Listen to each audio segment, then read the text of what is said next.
नद्यः स्वयमेव नाम्भः। ये एक पद हुआ, 4 पदों का यह श्लोक है। तो कह रहा है कि नद्यः, इस श्लोक का सब्जेक्ट यानी इस पाद का, श्लोक का मत कहिए, ये आधा जो है 1/4, ऊपर का फर्स्ट 1/4, इसमें एक शब्द आया है नद्यः, नदी, नद्यो, नद्यः। नद्यः मीन्स नदियां, स्वयमेव, स्वयं जुड़ेव, स्वयं मीन्स खुद, एवं माने ही, खुद ही। अम्भ न पिबंती, नाम्भ को हमने तोड़ दिया है, न जोड़ अम्भ, नाम्भ। अम्भ मीन्स जलन, न मीन्स नहीं, पिबंती माने पीते हैं। यहाँ पिबंती क्रिया बहुवचन है, तो इसका कर्ता नद्या भी, नदी, नद्यो, नद्या, वो भी बहुवचन है। तो स्वयमेव माने खुद ही, नद्या माने नदियां, अम्भा माने जल, न पिबंती। नदियों में जल अवश्य होता है, लेकिन नदियां अपने जल का पान स्वयं नहीं करती हैं, यानी नदियां अपना जल स्वयं नहीं पीती हैं। ठीक उसी प्रकार दूसरा जो 2nd 4th जो है उसमें दिया हुआ है दूसरा पाद, स्वयं न खादन्ति फलानि वृक्षाः। वृक्षा इस 2nd 4th में वृक्षा जो है सब्जेक्ट है, करता है, यानी वृक्षा स्वयं माने खुद, फलानी माने फल, न खादन्ति नहीं खाते हैं। वृक्षों पर फल अवश्य होते हैं, लेकिन वृक्ष जो हैं स्वयं फल नहीं खाते हैं। तो इस 2nd 4th में यानी दूसरे पाद में वृक्षा सब्जेक्ट है, करता है, और उसकी क्रिया है खादन्ति। खादन्ति भी बहुवचन है, और वृक्षा, वृक्षो, वृक्षा ये भी बहुवचन है। तो वृक्षा स्वयं न खादन्ति, स्वयं नहीं खाते हैं, और इसका ऑब्जेक्ट क्या है, कर्म, वो बीच में है फलानी। वृक्षा फलानी न खादन्ति, वृक्ष जो है स्वयं फल नहीं खाते हैं। नादन्ति सस्यं खलु वारिवाः। न जोड़ अदंती, अधभक्षणे एक धातु है, अधभक्षणे, भक्षण अर्थ में अर्ध धातु का प्रयोग होता है। तो नादंती, अदंती न, कह रहा है कि बच्चे जो ये वारिवाहा, वारी मीन्स जल, वाहा माने ढोने वाले, जल को ढोने वाले, जल को वहन करने वाले। जल कौन वहन करते हैं, मेघा, मेघ, मेघ जो है जल वहन करते हैं, जल ढोते हैं। तो वारिवाहा अर्थात मेघा, वारिवाहा का पर्याय होगा मेघा। मेघ जो है स्वयं सस्यम खलु न अदन्ति, खल माने निश्चय ही, सस्यम मीन्स धान्यम या फसल या अन्न। मेघ अन्न उपजाने में मदद जरूर करते हैं वर्षा वर्षा करके, लेकिन वे स्वयं फसल को, स्वयं अन्न को न अदंती नहीं खाते हैं। बादल अन्न उपजाने में मदद जरूर करते हैं, लेकिन वे स्वयं उस अन्न को न अदंती नहीं खाते हैं। तो इस श्लोक में आपसे पूछा जा सकता है कि अदंती इति क्रियापदस्य पर्याय पदम किम। तो ठीक इसके ऊपर सेकंड फोर्थ यानी द्वितीय पाद में आया था खादंती।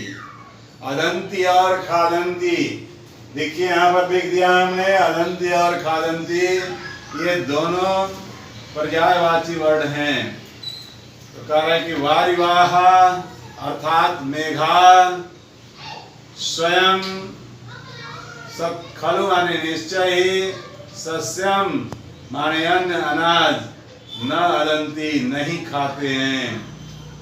तो अंत में क्या कहा, चौथा जो फोर्थ पार्ट है, चौथा पाद, परोपकाराय सताम विभूतयः।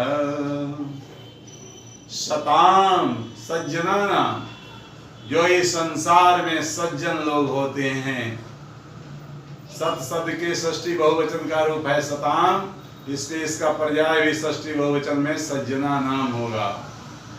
सज्जनों का या सज्जनों की, विभूतयः माने संपदा, धन दौलत।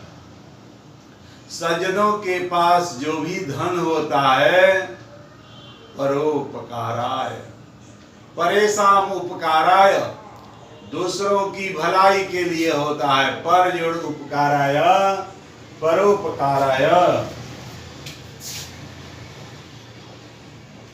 पर जोड़ उपकाराय। पर माने परेशान और उपकाराय माने उपकार के लिए। पर का अर्थ हो गया परेशान और उपकाराय उपकार के लिए, दूसरों की भलाई के लिए होता है। सज्जनों के पास जो कुछ भी होता है वो दूसरों की भलाई में त्याग देते हैं, दूसरों की भलाई के लिए समर्पित करते हैं। जैसे नदियां अपने जल को स्वयं न पी करके दूसरे के लिए उपकार के लिए, दूसरों के उपकार के लिए समर्पित कर देती हैं। वृक्ष अपने फल स्वयं न खा करके दूसरे के लिए समर्पित कर देते हैं। मेघ अपने जल से अन्न उत्पन्न करवाते हैं, अन्न उत्पन्न करने में मदद करते हैं, लेकिन स्वयं उस अन्न का भोजन नहीं करते, वो अन्न नहीं खाते हैं। तो ये सब सज्जन हैं, चाहे नदियां हो या वृक्ष हो या मेघ हो, इन सबों का, ये सभी जो परोपकारी लोग हैं, इन सज्जन लोग हैं, इन सज्जनों की जो संपदा है, सज्जनों का जो धन दौलत है, सज्जनों की जो धन संपत्ति है, वो परोपकाराय, दूसरों के उपकार के लिए होती है। तो मुझे लगता है कि आपको समझ में आ गया होगा यह श्लोक, आप अच्छी तरह से समझ गए होंगे। अगले श्लोक पर हम लोग चलते हैं, कहीं कोई कंफ्यूजन हो तो पूछिएगा।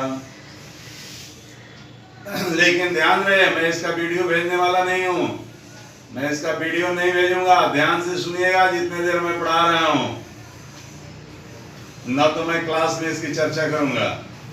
इसलिए लाइव क्लास में उपस्थित रहना आपको बहुत जरूरी है। ये नहीं कि यूट्यूब पर ये रहेगा और जब मन करेगा तब खोल करके देख लेंगे। प्रिंसिपल साहब का आदेश है, इसमें लाइव क्लास होना चाहिए। बच्चे उस समय उपस्थित रहें क्लास में, देखें। इसलिए आप ध्यान देंगे, आगे भी आपका ऐसे ही क्लास, जैसे आपको ट्यूसडे को, थर्सडे को और सैटरडे को होता है, लाइव क्लास ही होगा, हमेशा लाइव क्लास होगा, उसका आप कोई वीडियो नहीं जाएगा। इसलिए सभी लोगों को उपस्थित होना जरूरी है। और सभी बच्चों को जो संस्कृत पढ़ने वाले हैं उनको बता देना है। अगला श्लोक है 5वां नंबर, श्लोक नंबर 5। यहाँ संधि विच्छेद हमने किया है, जरा सा उस श्लोक को एक बार सुनेंगे।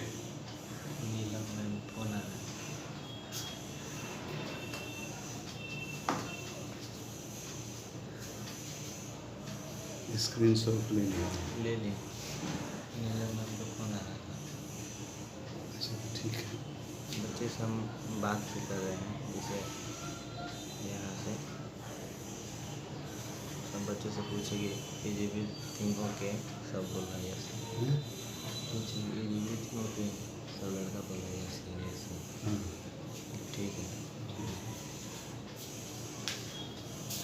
अगला श्लोक 5वां नंबर हम देखेंगे, जरा सुनेंगे उसको, कैसे पढ़ेंगे हम।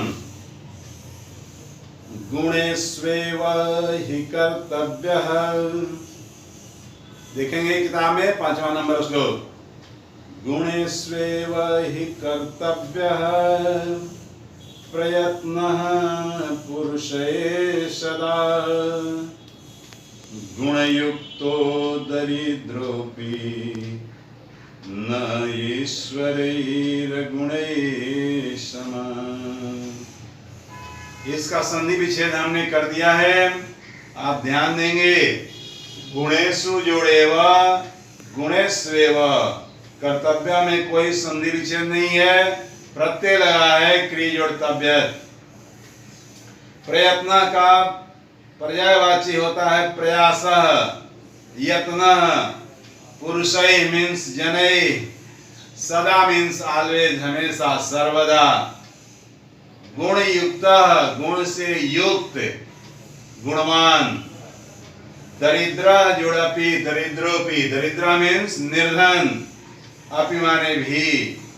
न ईश्वरै अगुणै सम, न मीन्स नहीं, ईश्वरै माने जो ईश्वर लोग हैं। ईश्वर का मतलब गॉड नहीं, ईश्वर का मतलब जो धनवान लोग हैं, लक्ष्मीवान हैं, लेकिन अगुणई, अगुण हैं, गुण रहित हैं, निर्गुण हैं, उनके पास कोई गुण नहीं है।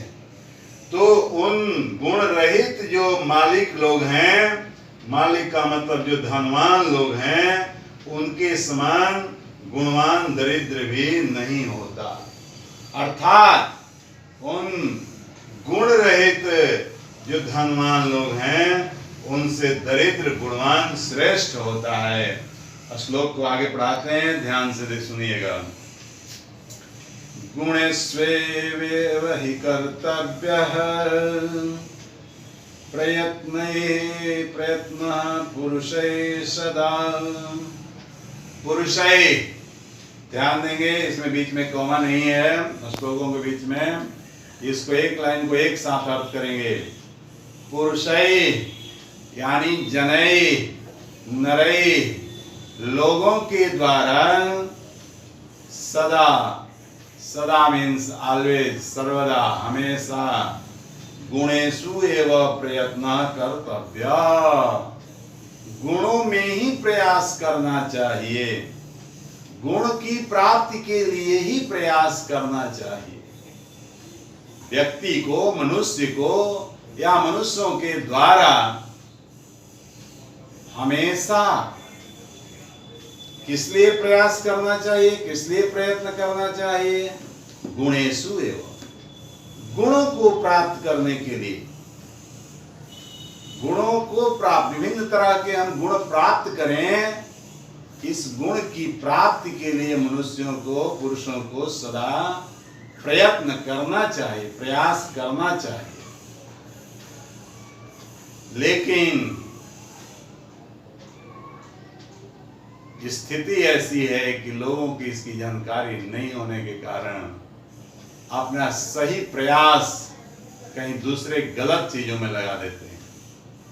मनुष्य का प्रयास, मनुष्य का प्रयत्न, मनुष्य का श्रम कहाँ होना चाहिए? गुणों में होना चाहिए, गुणों की प्राप्ति में होना चाहिए हमेशा। गुणयुक्त दरिद्रोपी, कहा कि गुण से युक्त अर्थात गुणवान यदि दरिद्र भी है, दरिद्र समझते हैं निर्धन, गुण से युक्त व्यक्ति यदि निर्धन भी है तो न ईश्वरै अगुणै समः, अगुणै ईश्वरै समः न। अगुणै माने निर्गुणै, गुण रहितै, ईश्वरै जो धनवान लोग हैं उनके समान नहीं होता। यानी हम गुण रहित व्यक्ति है लेकिन धनवान है, तो उस धनवान गुण रहित व्यक्ति के समान दरिद्र गुणवान व्यक्ति नहीं होता। नहीं होने का अभिप्राय यह है कि उस गुण रहित धनवान से कहीं ज्यादा श्रेष्ठ दरिद्र गुणवान है। गुण रहित धनवान से श्रेष्ठ निर्धन, गुण रहित धनवान से श्रेष्ठ कौन है? तो कह रहा है कि गुणवान निर्धन, निर्धन है लेकिन गुणवान है तो वह श्रेष्ठ है। इसीलिए कह रहा है कि व्यक्ति को हमेशा गुणों को प्राप्त करने का प्रयास करना चाहिए। जब गुण प्राप्त हो जाएंगे तो धन तो अवश्य प्राप्त होंगे। किंचित समय के लिए अगर दरिद्रता भी हो, धन गुण के प्राप्त हो जाने पर फिर भी व्यक्ति को कभी भी गुण रहित नहीं होना चाहिए। हमेशा गुणों को प्राप्त करने का प्रयास करना चाहिए। गुणों को प्राप्त करते हुए, प्राप्त कर लेने पर भी यदि किंचित काल के लिए दरिद्रता भी आती है तो उससे असंतोष नहीं होना चाहिए। वो एक न एक दिन उस गुणवान का, उस गुण का प्रभाव अवश्य पड़ता है और वह व्यक्ति भी धनवान हो जाता है। इसलिए मैंने तो अपनी तरफ से ये समझाया, किताब की बात इतनी ही है कि व्यक्ति को, मनुष्य को सदा गुणों में ही प्रयत्न करना चाहिए, गुणों में ही प्रयास करना चाहिए, अर्थात गुणों को प्राप्त करने का प्रयास करना चाहिए। गुण से युक्त अर्थात गुणवान दरिद्र जो है वह श्रेष्ठ होता है उस गुण रहित धनवान से। तो आप समझ गए होंगे इस श्लोक का अर्थ भी। अब आप छठा नंबर श्लोक देखेंगे। छठा नंबर श्लोक देखेंगे आप। इसको हम मिटा देते हैं, उसके बाद आगे कुछ लिखेंगे।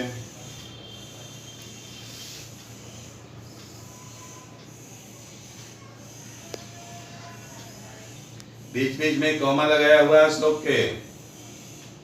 आरंभ गुर्वी क्षैणी क्रमेण लघ्वी पुरा वृद्धिमती च पश्चात् दिनस्य पूर्वार्ध परार्ध भिन्ना छायेव मैत्री खल सजनानां, छायेव मैत्री खल सजनानां। आरंभ गुर्वी क्षैणी क्रमेण। तो यहाँ संधि तो नहीं है, लेकिन समझ लीजिए शब्द की एक आरंभ है और एक गुर्वी। कह रहा है कि खल और सज्जनों की जो मित्रता, खल मीन्स दुष्ट, खल का अर्थ हुआ दुष्ट और सज्जन का क्या अर्थ हुआ? अच्छे व्यक्ति।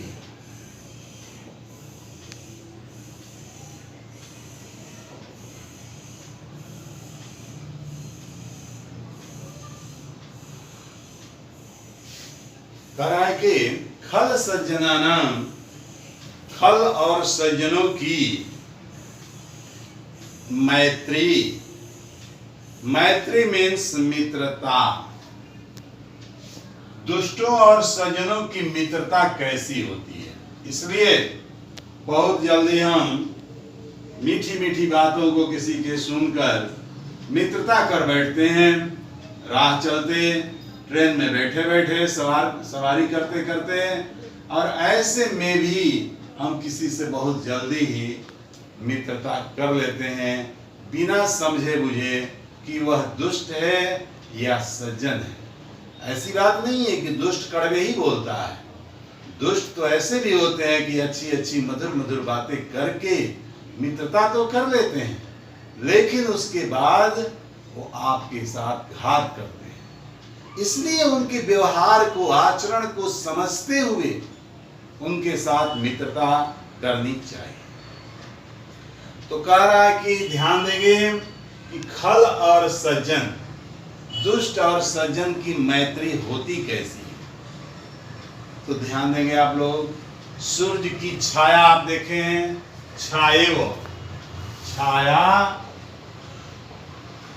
जुड़ ईवो, गुण संधि है, आवरी मिलके बना छाए वो, छाया ही वो।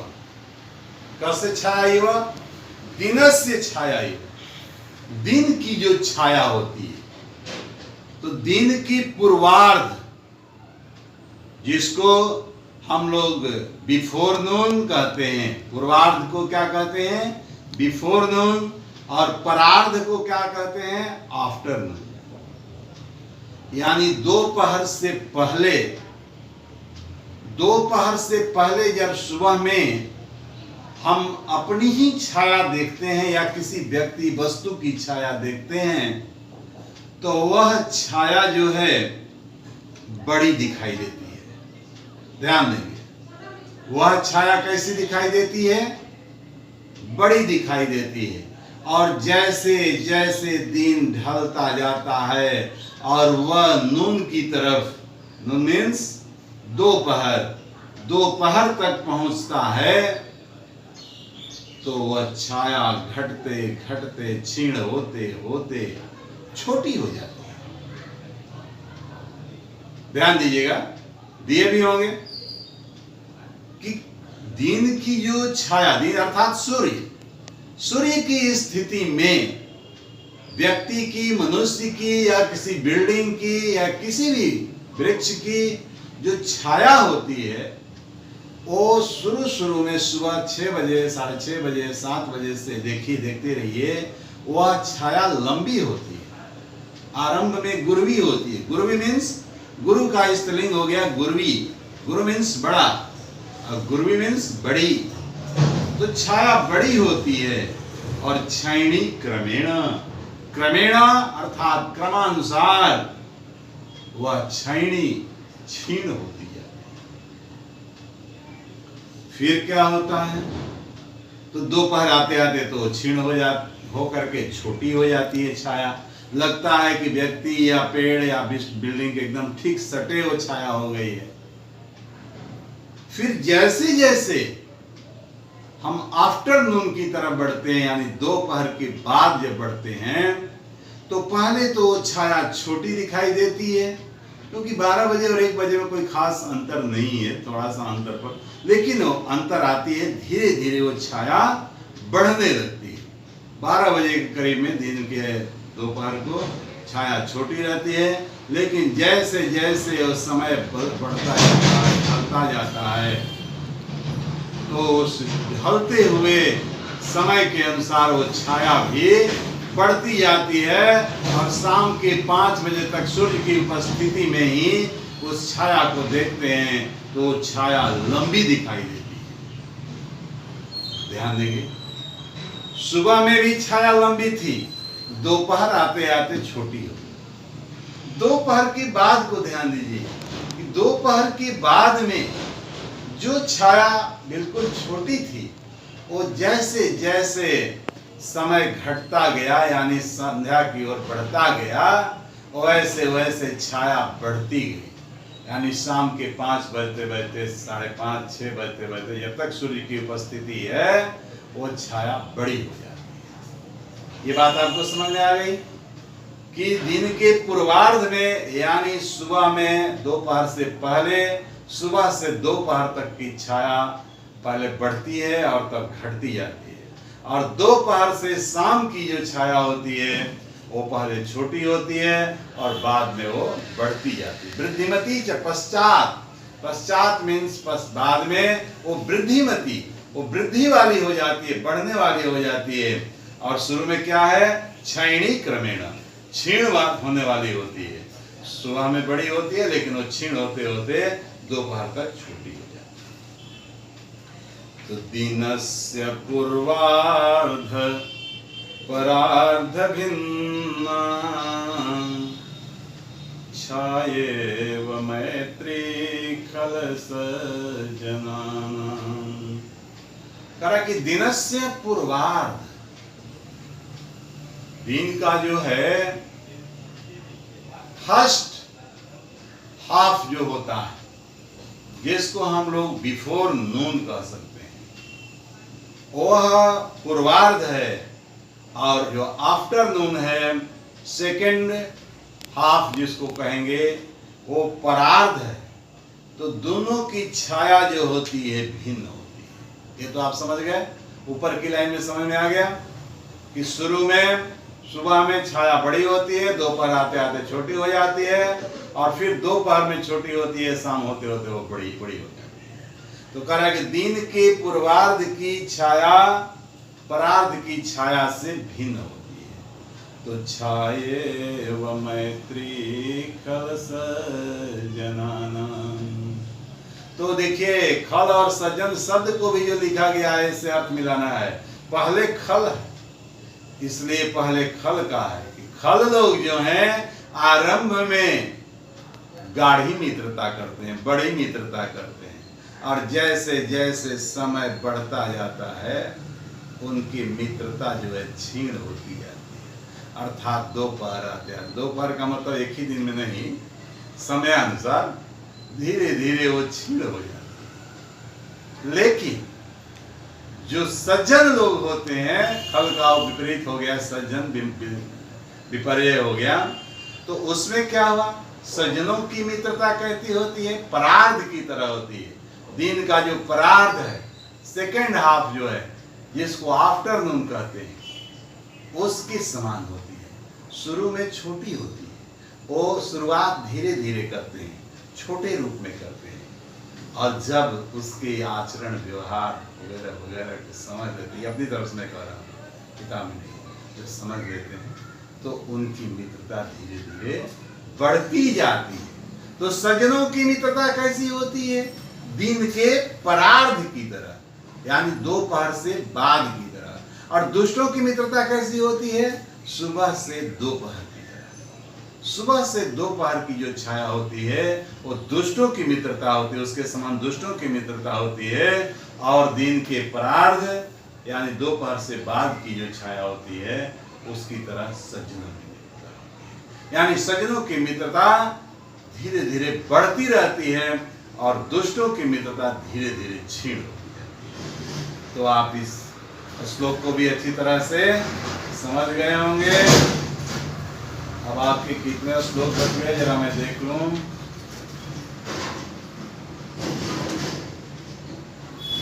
तो 2 श्लोक और बच गए हैं।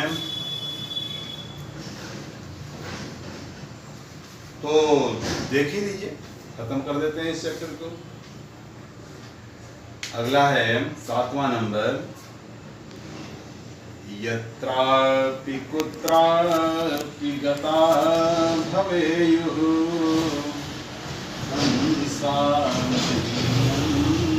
मंगलमंदनाय हानिस्तु तेषां हि सरोवराणां येषां मलालये सह विप्रयोगः। यत्रापि, यत्र जोड़ अपि,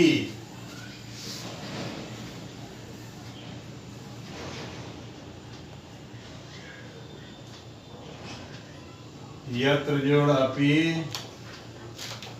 कुत्र जोड़ अपि, यत्र कुत्रापि, भवेयुः जोड़ हंसा, भवेयुः जोड़ हंसा,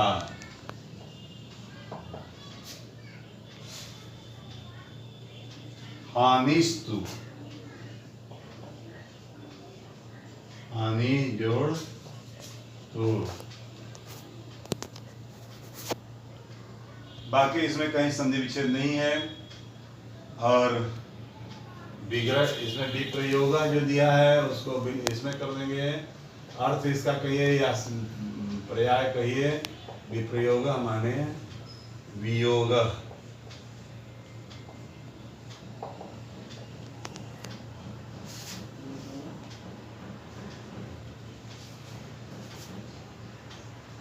मरालय अर्थात हंसई।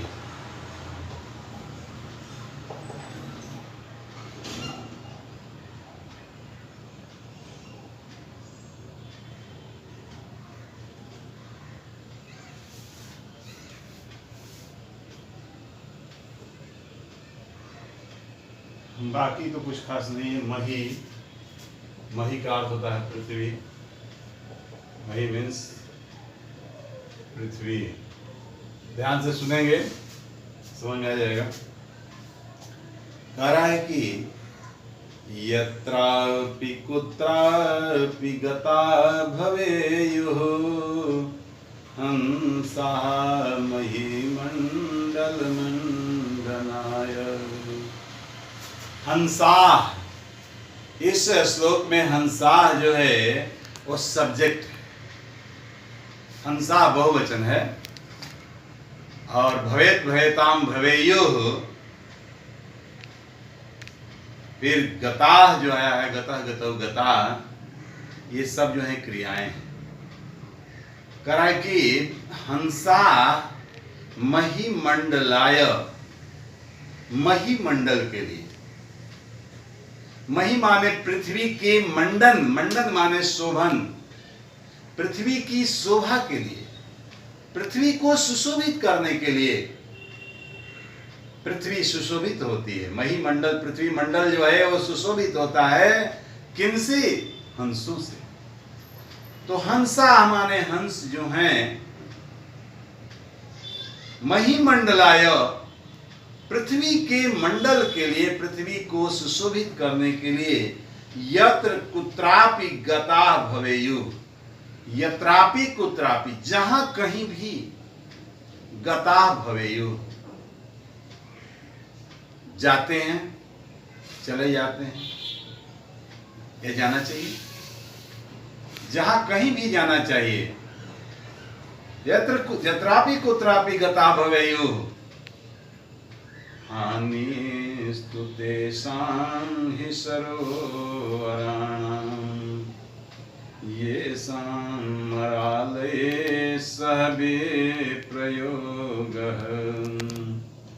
तो सोचना है इस महीमंडल को, ये पृथ्वी मंडल को सोचना है कि अगर कोई गुणवान, कोई सुंदर वस्तु जो हमारी शोभा को बढ़ाता है, वो स्वतंत्र है कहीं जाने के लिए, लेकिन इसमें हानि किसकी होगी? उसमें हानि किसकी होगी?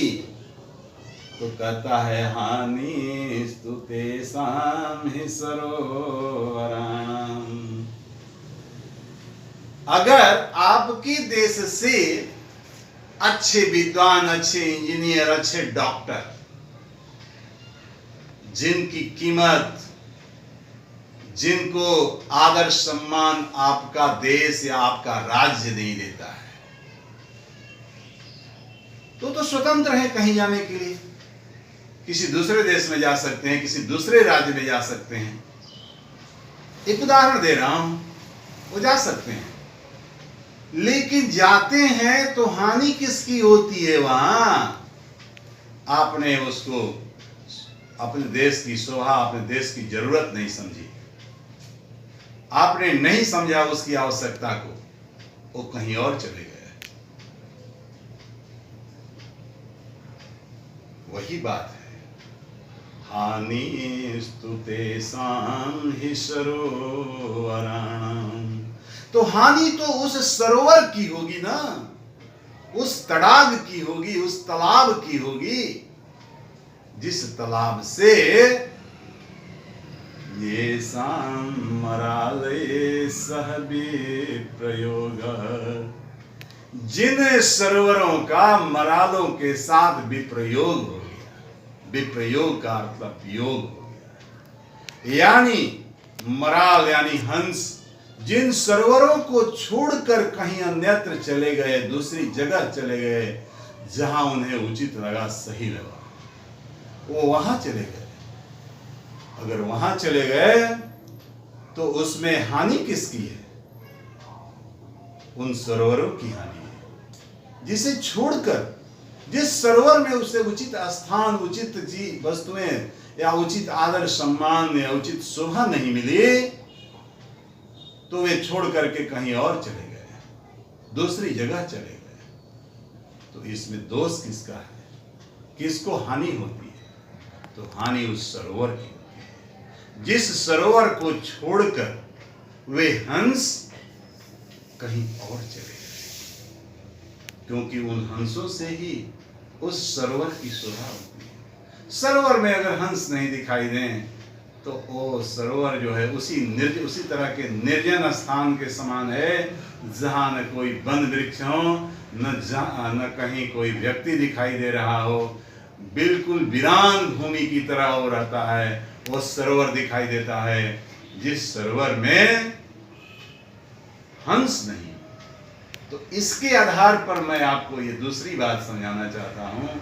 मैं वही कह रहा था कि आपके यहाँ विद्वान पैदा होते हैं, आपके देश में एक से एक विद्वान पैदा होते हैं,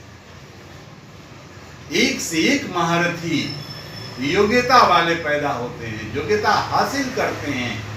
आप अपने देश में रह करके योग्यता हासिल करते हैं, लेकिन उस उच्च और श्रेष्ठ योग्यता के हासिल करने पर भी यदि आपका राज्य, आपका देश उसे सही सम्मान नहीं देता है, सही शोभा नहीं देता है, सही आदर नहीं देता है, तो वे छोड़ करके चले जाते हैं कहीं और।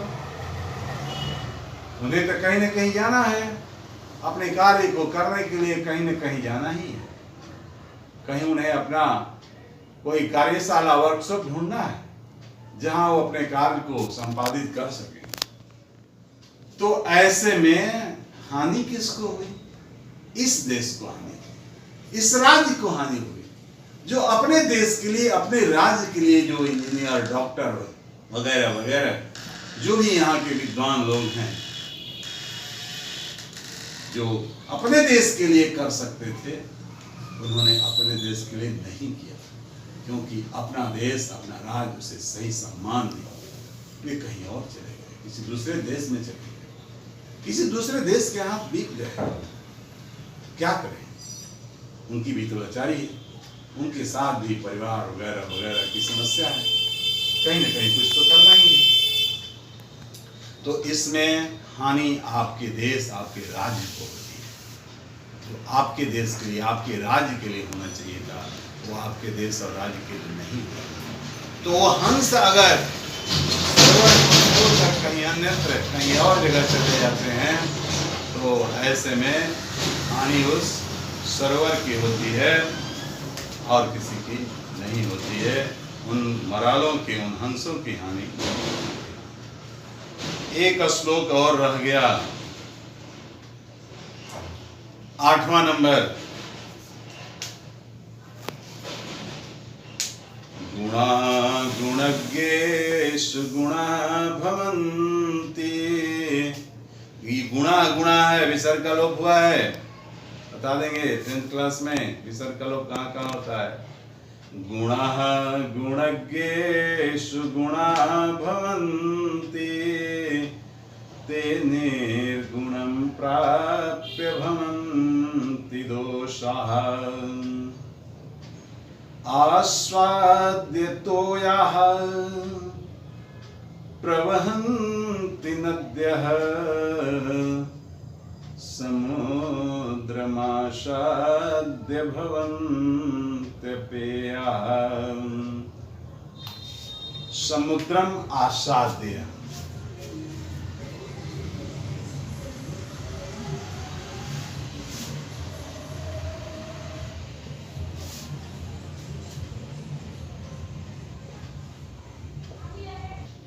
गुणः गुणज्ञेषु गुणा भवन्ति।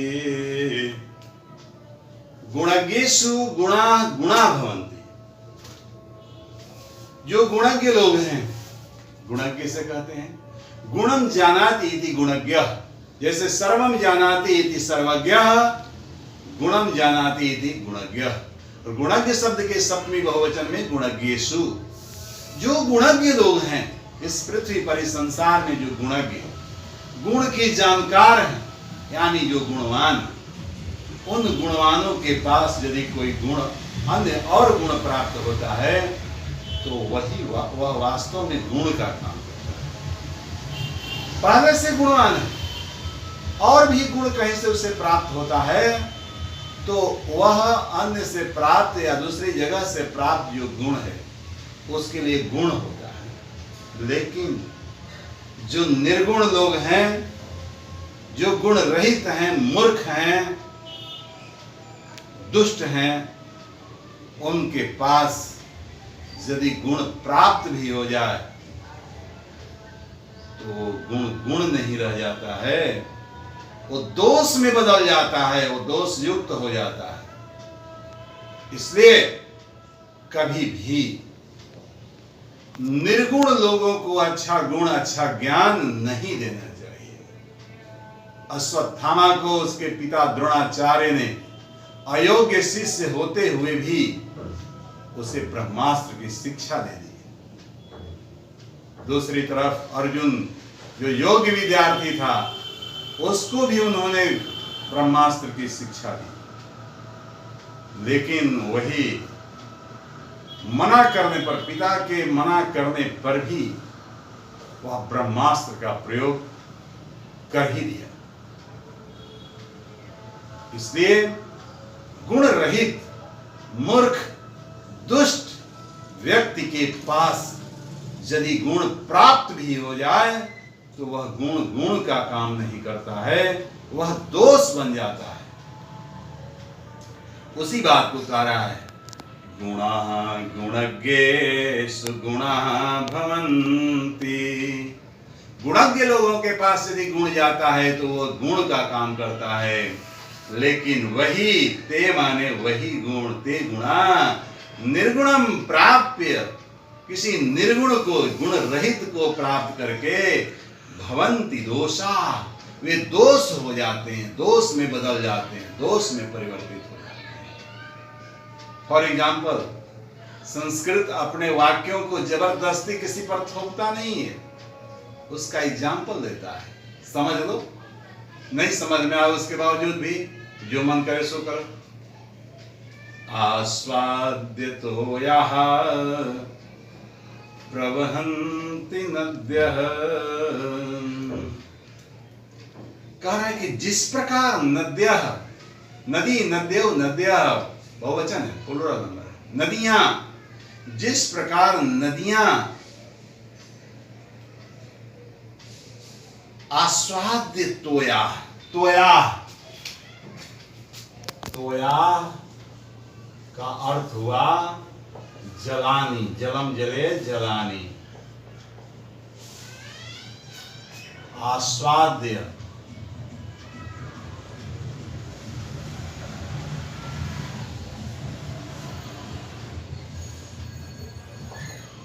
स्वाद युक्त,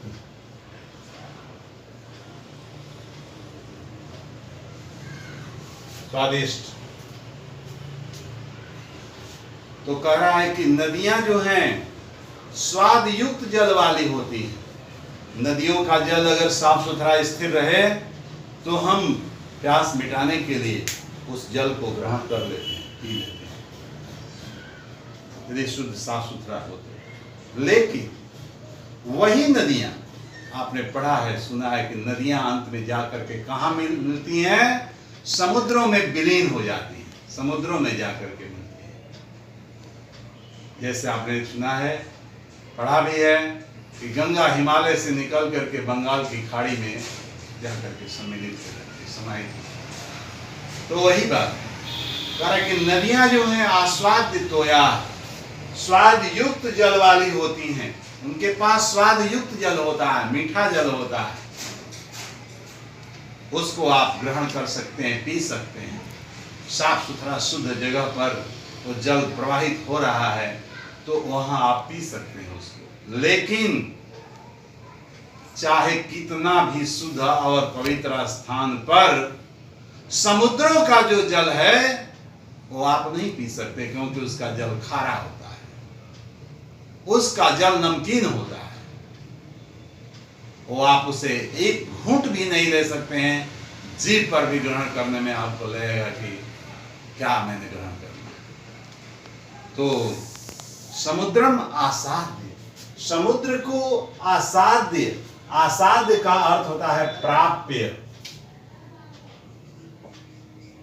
आसाद्य, प्राप्य, प्राप्य का अर्थ होता है प्राप्त करके। समुद्रम प्राप्य, समुद्र को प्राप्त करके क्या हो जाती हैं? भवंती, हो जाती हैं अपेया, अपेय हो जाती हैं, अपेय नहीं रह जाती हैं।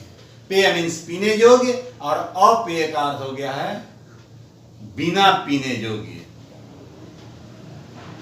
अर्थात वो पीने के काम में नहीं आती है। तो कह रहा है कि वही अगर गुण जो है गुणवानों के पास जाता है तो गुण का काम करता है, लेकिन अगर गुण निर्गुण के पास चला जाए तो वह दोष बन जाता है। ठीक उसी प्रकार नदियों का जल पीने योग्य होता है, लेकिन यदि वही पीने योग्य मीठा जल यदि समुद्र को प्राप्त हो जाता है तो वो अपेय हो जाता है। और इस तरह से हम लोग इस चैप्टर को आज ख़त्म कर दिए। इसमें जहाँ कहीं प्रॉब्लम होगा तो आप उसको पूछ लेंगे। इसके लिए अभ्यास प्रश्न मैं आपको कुछ भेज दूंगा, इसके अतिरिक्त फ़ोटो खींच करके मैं अलग से भेज दूंगा, उसको आप देख लेंगे, कर लेंगे। धन्यवाद।